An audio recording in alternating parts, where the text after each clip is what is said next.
பார்த்தீர்கள் என்றால் அந்த தமிழ் விரட்டடிக்கப்பட்டார்கள் கர்நாடகத்தில் இருந்து காவிரி பிரச்சனைக்காக.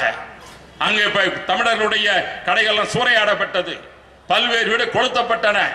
அகதிகளாக பெங்களூரில் இருந்தும் மற்ற பகுதிகளெல்லாம் தமிழர்கள் வந்த காட்சியா என்று பார்த்தோம். அதற்கு பிறகுதான் அந்த உணர்வு நமக்கு நாம் மீண்டும் கொண்டு வர வேண்டும் என்று சொல்கின்றோம். அங்க தமிழர்கள் எல்லாம் எந்த அளவுக்கு தொல்லை கொடுத்தார் என்று பார்க்க வேண்டும்.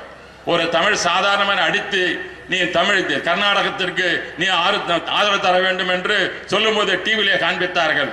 அந்த நிகழ்ச்சி நினைக்கும் பொழுது புரட்சி தலைவி அம்மா அவர்கள் நினைத்து பார்க்கின்றேன். அதே புரட்சி தலைவி அம்மா அவர்கள் மைசூரிலே சினிமா ஷூட்டிங் நடைபெறும் பொழுது இதே கன்னட புரட்சி தலைவி அம்மா அவர்களுக்கு தொல்லை கொடுத்தார்கள்.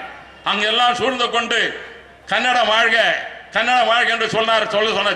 புரட்சி தலைவி அம்மா அவர் சொன்னார்கள், தமிழ் வாழ்க தமிழ் வாழ்க தமிழிடம் வாழ்க என்று தான் சொல்லுவேனே ஒழிய எனக்கு என்ன தொல்லை கொடுத்தாலும் இதற்காக கன்னடர்களுக்கு நான் அடிபணிய மாட்டேன் என்று அன்றே சொன்னவர் புரட்சி தலைவி அம்மா அவர்கள். அதுதான் பேரண்ட அண்ணாவுடைய இந்த உணர்வை அம்மா அவர்கள் எந்த அளவிற்கு மதித்து தமிழ் இனத்திற்காக பாடுபட வேண்டும், தன்னுடைய இனத்திற்காக பாடுபட வேண்டும் என்ற அந்த உணர்வை கொண்டார்கள் என்பதற்காக சொல்ல வருகின்றேன்.